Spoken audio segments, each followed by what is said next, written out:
পয়লা পার্বণ উৎসবে যাবো বলে দুপুরবেলায় রেডি হয়ে বেরিয়ে পড়েছিলাম। তখন থেকেই ওয়েদারটা একটু এরকম ক্লাউডি ছিল। সো বেসিক্যালি কালকে ছিল হচ্ছে ফাকিরার কনসার্ট। এতটা পরিমাণে হাওয়া দিচ্ছিল যে আমি একদিকে আর আমার চুল আর একদিকে চলে যাচ্ছিল। গেটের সামনে এসে আমরা ওই 30 to 40 মিনিটস মতো ওয়েট করি, কারণ আমাদের জন্য যেই ফ্রেন্ডটা পাস নিয়ে আসছিলো সে তখনও অবধি বাসে।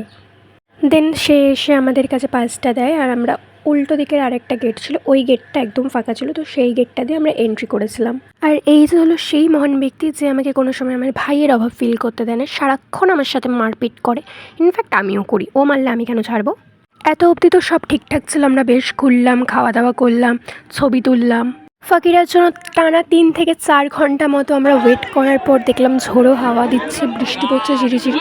আর এরই মধ্যে আমরা শুনতে পেলাম কনসার্ট ক্যান্সেল। কনসার্ট হলে যত না এনজয়মেন্ট হলো, তার থেকে বেশি কনসার্ট ক্যান্সেল হওয়াতে সবাই এনজয় করেছে। এত ক্রেজ বেড়ে গেছিলো, চারিদিকে চিৎকার চেঁচামেচি। বেশ আমিও ফিল করেছিলাম ব্যাপারটা ফার্স্ট টাইম।